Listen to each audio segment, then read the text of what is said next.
PR পদ্ধতির বিষয়ে যারা রাজপথে আন্দোলনের ঘোষণা দিয়েছে সেটা তাদেরকে জিজ্ঞেস করুন। পিআর পদ্ধতির আলোচনা নিম্নকক্ষে আমাদের আলোচনার টেবিলে ছিল না, সুতরাং আমি সেই আলোচনার তাদের যে রাজপথের আন্দোলনের যে কর্মসূচি সেটার প্রেক্ষিতে গতকালকে আমি প্রেসকে কথা বলেছি প্রেসের সাথে। সেটা হচ্ছে কারো রাজনৈতিক অধিকার, গণতান্ত্রিক অধিকার আছে কোনো দলের যে কোনো বিষয়ে তাদের চাহিদা অনুসারে জনগণের সামনে বক্তব্য দিতে পারে, আন্দোলনের কর্মসূচি দিতে পারে। সেটার বিপক্ষে আমাদের বক্তব্য নিয়ে আমরাও রাজপথে বক্তব্য দিতে পারি, দেব। আমাদের তাদের বিপক্ষে যে বক্তব্য আছে সেটাও আমরা জনগণের সামনে নিয়ে যাব। এন্ড অব দি ডে জনগণই তো ডিসাইড করবে কি সিদ্ধান্ত নেবে। আমরা রাস্তায় কি কয়টা জনসভা করলাম, কি কয়টা মিছিল দিলাম, তার উপর ভিত্তি করে কি পিআর নির্ধারিত হবে? সেটার জন্য তো একটা প্রক্রিয়া আলোচনার টেবিলে আসতে হবে। সেই আলোচনার টেবিলে আমরা আছি, সেটা এখনো অব্যাহত আছে। কিন্তু সেটা বাইরে রেখে আমরা যদি এই সংস্কার প্রস্তাবগুলো বাস্তবায়নের জন্য যে আলোচনা আছে সেটাকে বাইরে রেখে সেটা বাস্তবায়নের জন্য যদি আবার রাজপথে যায়, সেটা কিন্তু সবই দিচ্ছে। আর পিআর প্রশ্নে আমাদের বক্তব্য আগেও দিয়েছি।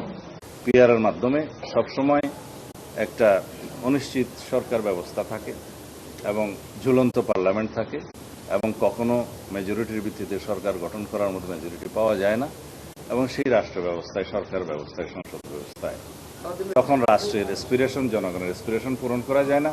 তার উদাহরণ তো আমাদের পার্শ্ববর্তী অন্য একটা দেশে ইতিমধ্যে আমরা দেখেছি, আরো অনেক উদাহরণ আছে। তা আমরা সেরকম একটা অনিশ্চিত ভবিষ্যতের অঙ্গীকার করতে পারি না। আমরা কনস্টিটিউয়েন্ট অ্যাসেম্বলি নির্বাচনে যাচ্ছি না তো, আমরা যাচ্ছি জেনারেল ইলেকশনে সংসদ গঠনের জন্য। কনস্টিটিউয়েন্ট অ্যাসেম্বলি একটা নতুন সংবিধান প্রণয়নের জন্য হয়। সেই সংসদ কি বেসিক স্ট্রাকচার চেঞ্জ করতে আস্তে পারবে? প্লিজ, সংসদ বেসিক স্ট্রাকচার চেঞ্জ করতে পারবে, সেটা বলা আছে। যদি সে বেসিক স্ট্রাকচার চেঞ্জ করে, সেটা লেজিটিমেসি নেওয়ার জন্য আর্টিকেল 142 অনুসারে গণভোটে যেতে হবে জনগণের কাছে, before the signature of the president. সেটাই নিয়ম। আর বেসিক স্ট্রাকচার বলতে কি বলা হয়েছে? এটা হাইকোর্টে ঝুলে আছে, নো প্রথম ভাগ, দ্বিতীয় ভাগ, তৃতীয় ভাগ, নবম ভাগ, নো প্লিজ, আমি বলি যেগুলা হাইকোর্টে 15th অ্যামেন্ডমেন্টে যেটা বলা হয়েছে void and ultra vires constitution to the constitution, সেই প্রভিশনগুলো উল্লেখ করা আছে 6টা। তার মানে 15th অ্যামেন্ডমেন্টের সেই দফাগুলো আনকনস্টিটিউশনাল ডিক্লেয়ার করা হয়েছে। প্লিজ, সেখানে বলা হয়েছে এগুলো অসাংবিধানিক ছিল, আনকনস্টিটিউশনাল ছিল। এবং 7 ক এবং খর কথা আপনি বললেন, সেটা নেক্সট পার্লামেন্টের এখতিয়ারকে ওখানে খণ্ডন করা হয়েছে এবং সংবিধানের প্রায় 1/3 অপরিবর্তনীয় ঘোষণা করা হয়েছে। সেটা নেক্সট পার্লামেন্টের এখতিয়ার। এরকম কোন এখতিয়ার কোন পার্লামেন্ট আর কোন পার্লামেন্টের উপর বাইন্ডিং করতে পারে না। সুতরাং এটা আনকনস্টিটিউশনাল, আমরা আগেও বলেছি। এবং constitutionality of the 15th amendment নিয়ে আমরা অনেক পেপারস জাতির সামনে উত্থাপন করেছি, সেগুলো এখানে বলা আছে। কথা হচ্ছে বেসিক স্ট্রাকচার চেঞ্জ করতে পারে কিনা, সেই উত্তর দিয়েছি আমি।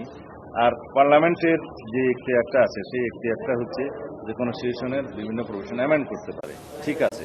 কিন্তু মৌলিক প্রশ্নে যে সমস্ত কনস্টিটিউশনের প্রভিশনগুলো অ্যামেন্ডমেন্টের পরে, সেটা অবশ্যই জনগণের কাছে যেতে হয়। আর সার্টেন আর্টিকেল অনুসারে সেটা বলা আছে, প্রিএম্বল আর্টিকেল 848, 56 and 142, প্লাস আমরা আরো দুটো প্রপোজ করেছি 58-এর ক 2 পরিচ্ছেদ সহ, যেগুলো তত্ত্বাবধায়ক সরকার সংক্রান্ত ভবিষ্যতে এটা যেটা ইনক্লুড করা হবে।